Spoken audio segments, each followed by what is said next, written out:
Do you have, as a historian or as an activist, any thoughts about the significance of the election? Like, do you have a take on it about, Biden is, I mean, different people have different takes, ranging from you got to vote for Trump in a swing state to do whatever you want, it's not my place, to Chris Hedges is saying you should vote third party. Angela Davis is saying you got to vote Biden because he creates more space for anti-racist organizing. Though I do wish she had expressed a position during the primary, because if electoral politics matter, they matter during the primary, not just the general. So I'll stop mentioning that. Do you have any formal? I think it depends on where you live. I mean, if you live in Washington, D.C. or California or New York, or Mississippi or Alabama, I think you can safely, without hesitation, vote for a third party, because this is a federal system. I mean, it's 51 different elections. Hillary Clinton can tell you get the most votes and still lose.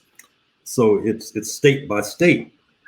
And having said that, one of my fondest hopes and wishes is that after the votes are counted, people don't blame Howie Hawkins for whatever happens.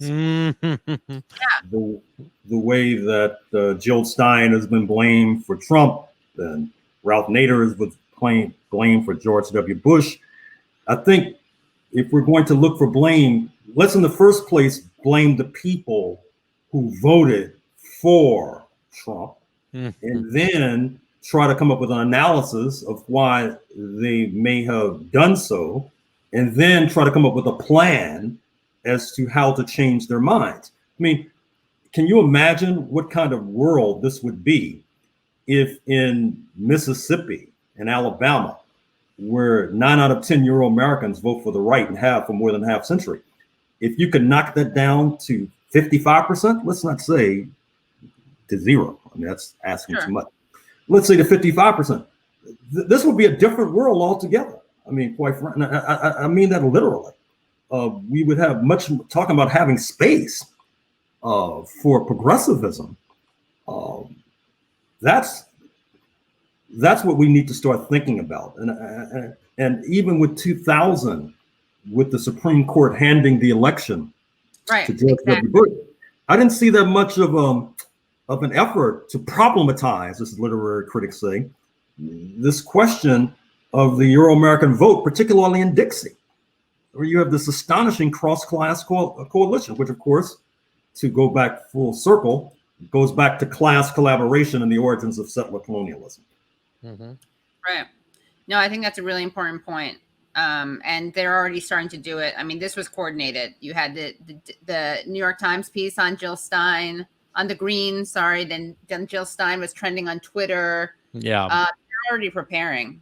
Maybe, Jack, you and I, for the end of the show, after we bid our Dr. Horne our due for now, we can come up with some other people that the Dems they can blame. Yeah, maybe that'd be helpful.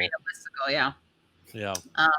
Okay, so that means that you guys have you've been given the permission to, if you want to vote Gerald, Horne, Katie Halper, or Jack Allison, and you're in a state, go ahead and do it, or put all 3 of us on the ticket. Particularly in Mississippi. Yeah. Yeah. Well, thank you so much, Dr. Horne, for coming on. It's a great book. It's so interesting. Send me the link. I will. I definitely will. All right. Good luck. Thank you. Nice to meet you. See you later. Bye. Well, that was great. Yeah. Great. So smart. Wow. Geez.